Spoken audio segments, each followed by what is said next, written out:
Hello everyone, welcome to study 5.6। आज के इस वीडियो में आप सभी को अनुपात और समानुपात पढ़ाया जाएगा। तो आपको देखिए फुल क्लास आपको बताई जाएगी। अगर आप वीडियो अंत तक देख लेंगे तो अनुपात और समानुपात के मास्टर आप बन जाएंगे, यानी दूसरे को भी आप क्या सिखा सकते हैं, इतनी क्षमता आपके अंदर हो जाएगी। जैसे यहाँ पर देखिए आपको अनुपात और समानुपात में सबसे पहले शुरू से मैं बताता हूँ और आपके कठिन कठिन भी क्वेश्चन अंत में बताता हूँ। जैसे अनुपात का चिन्ह क्या होता है, बस दो बिंदु रहता है, इसको हम क्या कहते हैं, अनुपात। या कैसे लिखा जाता है, जैसे कोई चीज लिखा हो दो, फिर बीच में दो डाट हो यानी बिंदु हो, यहाँ पर तीन लिखा हो, इसे हम पढ़ेंगे 2:3। उसी तरह से समानुपात का बिंदु यानी चार बिंदु लिखा रहता है, इसको हम किस तरह से लिखते हैं, जैसे 2:3, फिर यहाँ पर दो बिंदु लिखा रहेगा, फिर यहाँ पर 4:5 लिखा हो। ये मैं उदाहरण के तौर पर बता रहा हूँ। तो यहाँ पर 2:3 समानुपाते 4:5, इस तरह से हम क्या इसको पढ़ते हैं। आई होप आप सभी लोगों को इतनी चीज अच्छे से समझ में आ गई होगी। अब हम आपको आगे लेके चलते हैं। अब आपसे प्रश्न कैसे पूछा जाएगा, जरा उस चीज को समझिएगा। जैसे बोलेगा कि 2:3 को क्या करिए, आप भिन्न में बदलिए। तो 2:3 को अगर आपको भिन्न में बदलना हो तो इसे आप क्या लिखेंगे, 2:3 है तो इसे 2 लिखेंगे। अनुपात का चिन्ह का मतलब बटे होता है, तो 2 इसे आप 3 लिख देंगे। पहला स्टेप आपको जानकारी अच्छे से समझ में आई होगी। इसी तरह से अगर आपसे पूछे कि 2/5 हो, इसको आप अनुपात में लिखिए। यानी किसी भी भिन्न को अगर आपको अनुपात में लिखना होगा तो आप कैसे लिखेंगे, 2/5 है तो इसे आप क्या लिखेंगे, 2:5 लिखेंगे। पहला पॉइंट आपको समझ में आ गया। इसमें देखिए आपका प्रश्न कैसे बना था कि अनुपात को आप भिन्न में बदलिए, पहला टाइप का प्रश्न ये आप समझ गए। दूसरा टाइप का प्रश्न आपने समझा कि किसी भी भिन्न को अनुपात में कैसे लिखा जाता है। अब आगे मैं लेके चलता हूं अनुपात की तुलना। इसमें आपके देखिए इस तरह से प्रश्न पूछेगा, ध्यान पूर्वक इन्हें समझते हुए चलेंगे। अनुपात की तुलना, जैसे आपसे पूछेगा कि 3:5 और 5:8 में कौन सा अनुपात क्या है, बड़ा है। तो ये 3:5 है। इसका देखिए लगाने का दो तरीका है, मैं दोनों आपको बताता हूं, ध्यान पूर्वक आप सीखिएगा। इसीलिए मैं बोला हूं कि अगर आप वीडियो को अंत तक देखेंगे आप खुद भी सीख जाएंगे और दूसरों को भी सिखा देंगे, इतनी आपके अंदर क्षमता आ जाएगी। 3:5 लिखा है तो इसे आप क्या लिखिएगा, 3/5 लिखिएगा। अब यहाँ पर और का चिन्ह है, यहाँ पर 5:8 है तो यहाँ पर आप 5/8 लिखिएगा। अब आपको क्या करना है, अगर यहाँ पर हर बराबर होता तो जिस भिन्न का अंश बड़ा होता वो अनुपात क्या हो जाता, बड़ा हो जाता। लेकिन ऐसा कंडीशन नहीं है, तो आप क्या करिएगा, 8 का गुणा 3 में करेंगे, 8 त्रिक कितना हो जाएगा, 24 हो जाएगा।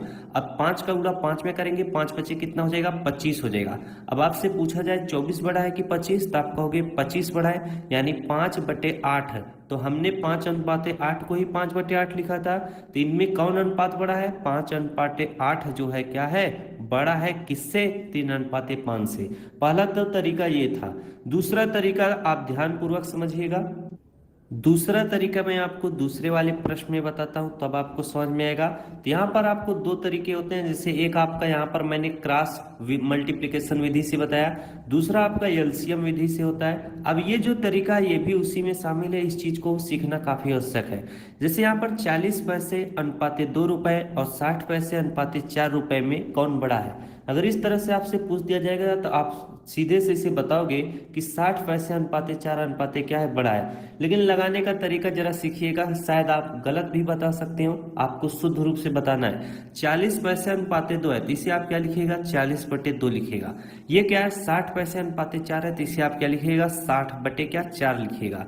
अब यहाँ पर देखिए पहला तरीका से या तो आप क्रॉस मल्टीप्लिकेशन करिए, 4 का गुणा 40 में कर लेंगे, कितना हो जाएगा, 160, और 2 का गुणा 6 में कर लेंगे, कितना हो जाएगा, 120। तो ये तो एक तरीका है। दूसरा तरीका सीखिए, जैसे अगर हम हर से अंश को भाग दे रहे हैं और अंश पूरी तरह से कट जाए तो और ही अच्छा रहेगा। जैसे हम अगर 40 को काटें तो 2 1 के 2, 2 दूना 4, कितना आएगा, 20 आएगा। 4 से हम इसको काटेंगे तो कितना आएगा, 4 1 कम 4 हो जाएगा, फिर यहाँ पर 4 1 के 4 हो जाएगा, कितना आपका बचेगा, 4 पंचे 20। ये कितना है, 15 है, ये क्या है, 20 है। तो कौन बड़ा है, आपका 20 बड़ा है। तो आप कहोगे 40/2 हमने किसको लिखा था, 40:2 को, यानी 40 पैसे अनुपाते 2 रुपया क्या है, बड़ा है किससे, 60 पैसे अनुपाते 4 रुपए से। दूसरा तरीका फिर से मैं बता देता हूं, इसको मैंने 40/2 लिखा था और इसको मैंने क्या, 60 बटे कितना 4 लिखा था।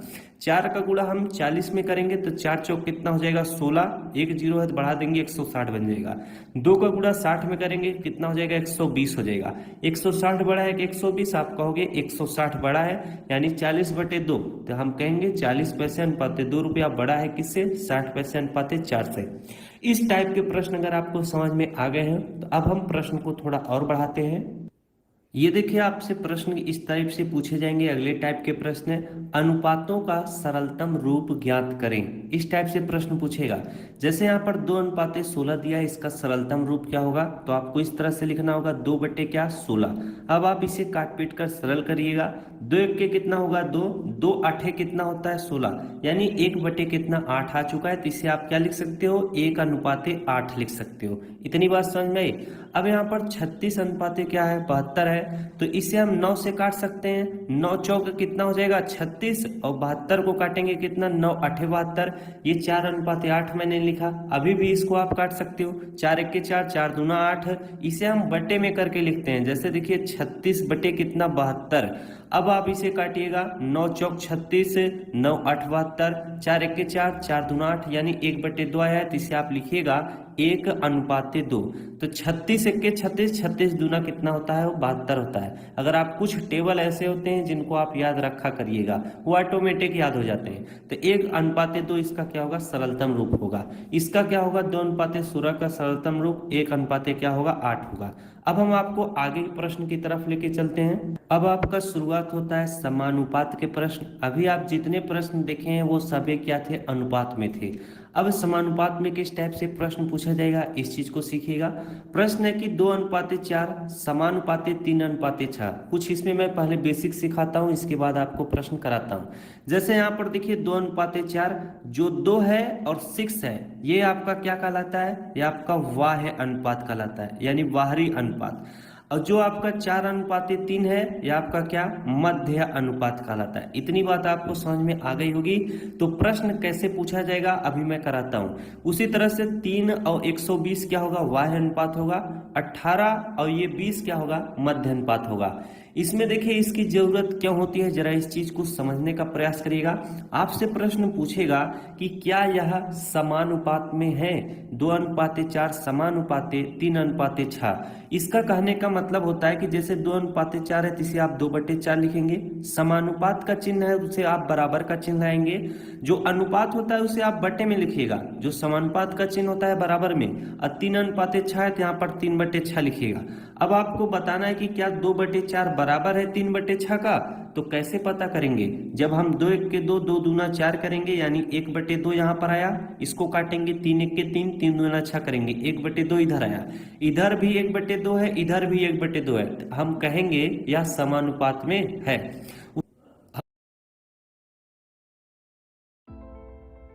इतिहास गवाह है यूपीएससी दुनिया का सबसे टफेस्ट एग्जाम है और हिस्ट्री के सिलेबस को खत्म करना अपने आप में एक चैलेंज है।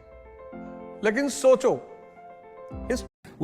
अगला प्रश्न देखिए आपसे पूछेगा कि समानुपाती पदों में यक्स का मान ज्ञात करें। अब यहाँ पर जो यक्स लिखे गए हुए उनका आपको क्या मान आपको निकालना पड़ेगा। जैसे आपको मैं बताया था कि बाह्य पदों का गुणनफल बराबर होना चाहिए मध्य पदों का गुणनफल। इस तरीके से आप सॉल्व कर सकते हैं। तो दोनों तरीका मैं बताता हूँ। यक्स अनुपाते 10 लिखा है, यहाँ पर समानुपाते 20:40 लिखा है। आपको यक्स का क्या मान निकालना, यानी यहाँ पर कौन सी गिनती होगी, कौन सी संख्या। तो आप क्या करिएगा यक्स गुणे 40 करिएगा।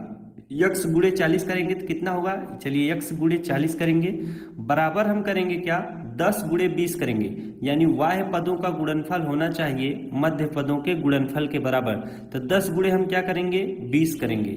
अब आप इसे सॉल्व कर सकते हैं। यहाँ पर देखिए 20 का गुणा अगर आप 10 में कर देंगे तो 20 दाम में कितना हो जाएगा 200। तो इस तरह से आप गुणा मत करिएगा। जब भी इस टाइप की कैलकुलेशन है तो आप यक्स बराबर क्या लिखेंगे 10 गुणे 20 है तो इसे आप 10 गुणे 20 ही रहने दीजिए। अब आप बटे का चिन्ह लाइएगा, 40 यक्स के साथ गुणे में है तो बराबर किस साइड में आएगा जाएगा तो क्या होगा, भाग होगा। तो यहाँ पर हम क्या 40 लिख लेते हैं। अब हम क्या करेंगे, यहाँ पर 0 से 0 को काट देंगे, 2 से 4 को काट सकते हैं, 2 1 के 2, 2 दूना 4 हो जाएगा।